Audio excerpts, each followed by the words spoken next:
George Santos speaks the truth. I'm not gonna lie.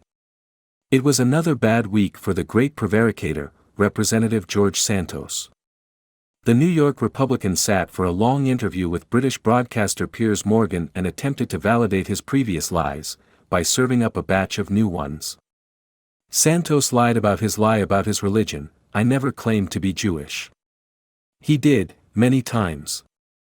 He supplemented this with a lie about a speech he gave to the Republican Jewish coalition, claiming people were hysterically laughing at his joke about being Jewish. A recording shows there was no such joke, and no such laughter. Worse, Santos complained about Jews and others offended by his bogus Judaism claims and his false story about his family fleeing the Holocaust.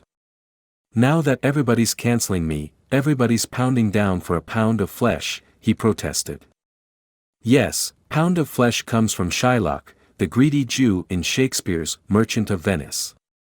Oi Gewalt. But the interview offered some insight into the fabulist strategy for political survival, and why it may resonate with some in the mega crowd. True story, Santos claims he is the victim. His lies are everybody else's fault, honest. This politics of victimhood, of course, is the essence of Donald Trump, who could, and did, claim it was sunny when it was raining. Trump loved to complain about how unfairly he was treated by the fake news media, about the witch hunts and the hoaxes, and many Republicans believed it. Naturally, the technique has filtered down to the rank and file. Where once there was shame, there is now only grievance directed at imagined conspiracies of dark forces. Like Trump, Santos claimed to be the victim of a witch hunt by desperate journalists who are not interested in covering the facts.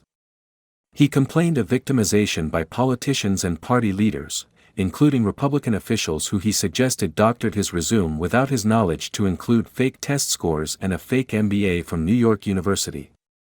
The Long Island liar blamed unnamed others for financial irregularities at his bogus pet rescue charity. He blamed Portuguese translators for his nonsensical claim that he survived an assassination attempt. He suggested that unknown others framed him 12 years ago by setting up a Wikipedia page attributing to him a successful drag and acting career. I have to sit down and endure people say, things about me that are absolutely not true, Santos protested. People saying untrue things. The nerve. He complained about his uncomfortable fame. I can't stand it, said the guy who came early to snag a center aisle seat at the State of the Union. I don't get that same courtesy like everyone else does, lamented Santos, identifying himself as one of those poor slobs, who are thrown into the fire pit and the media and everyone else around them are hell-bound on making sure that that person's life is hell. Sad. Particularly because all Santos wanted was to be a good servant to the American people. Giving back what I've been able to reap. From that Ponzi scheme where he worked, perchance. Yet there was one thing Santos said that rang true to me. If the media put the equal amount of efforts and resources, he said, on all 435 members of the House and 100 members of the Senate, I think the American people would have more clarity of who represents them in Congress.